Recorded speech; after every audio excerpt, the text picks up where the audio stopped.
For a moment, just imagine this. You are a young African woman, the mother of 2 little kids. But one day, with no warning, your youngest child, a girl barely 2 years old, becomes listless, almost unresponsive, and disoriented. The next day, she gets very sick with fever, and through the night, her breathing becomes more labored. Then, on the following morning, she slips into a coma and dies 2 days later from cerebral malaria. Can you sense how that would feel? After giving that child your love, breastfeeding her for more than a year, dressing her in the clothes you made, suddenly she is gone. The spiritual and psychological disruption that causes, the unrelenting grief, is so horrific that words cannot describe it. In fact, it is devastating, though in Africa and elsewhere, that personal devastation is seldom mentioned in the media. To be honest, with so much disruption from COVID and climate change, few people in Europe or North America today are thinking about malaria. Fewer still about yellow fever or dengue. After all, for the past century, those diseases have been largely unknown in developed regions of the North. But they are all too familiar to the poorest folk of the Americas, Africa, and South Asia. Indeed, dengue alone infects almost 400 million people per year in those regions, and malaria nearly 230 million.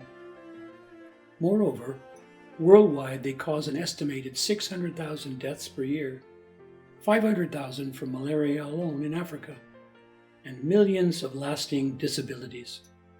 But that scenario is starting to change. Global warming is now driving infective mosquitoes to more northern latitudes.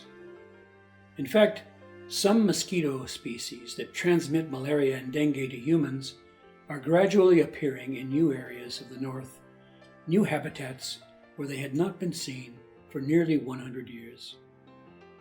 In that context, given our poor response to global warming and the steady migration of disease vectors to warmer latitudes, it's not unlikely that health officials in Italy or in Florida could be warning of those diseases soon.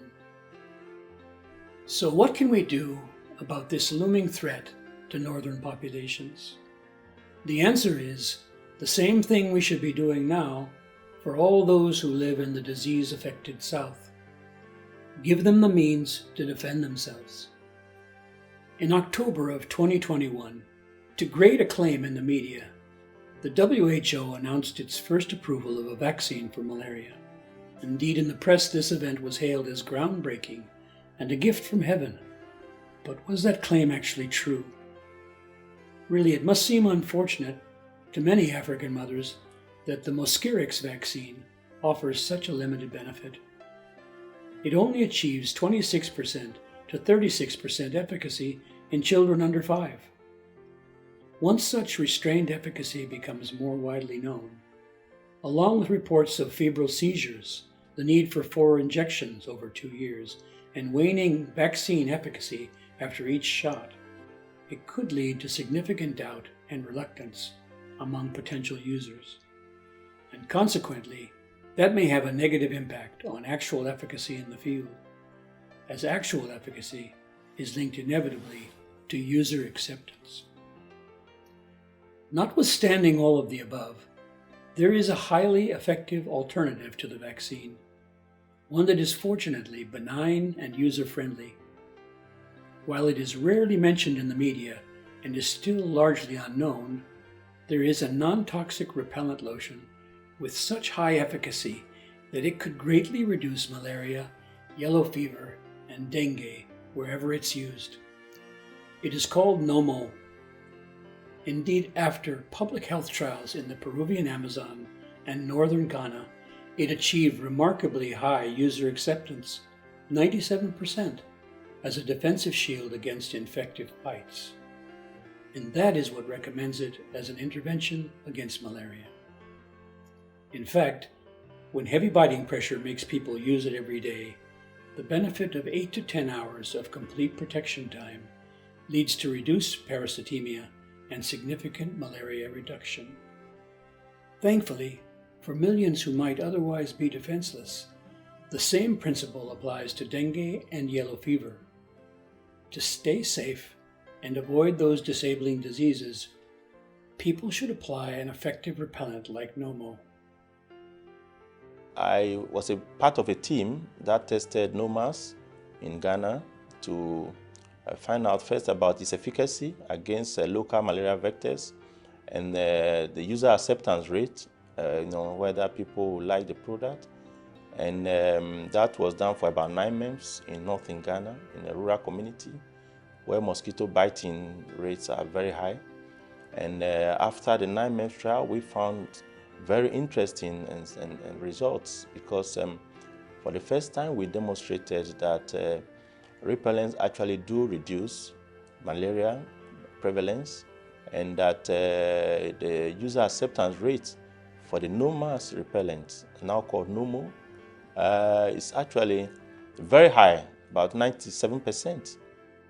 Ibiaje Felix Natedonko. Iya ko debe manob.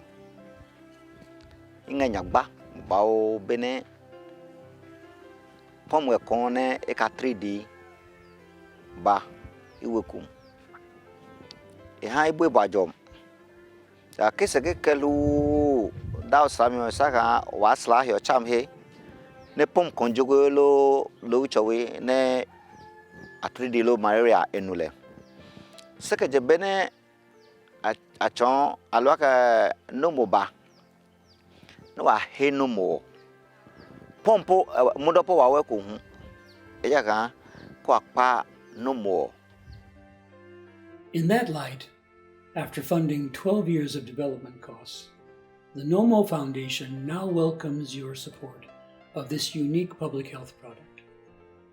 Indeed, your donation could help us get it to poor communities throughout Africa, and millions of Africans would be grateful for that.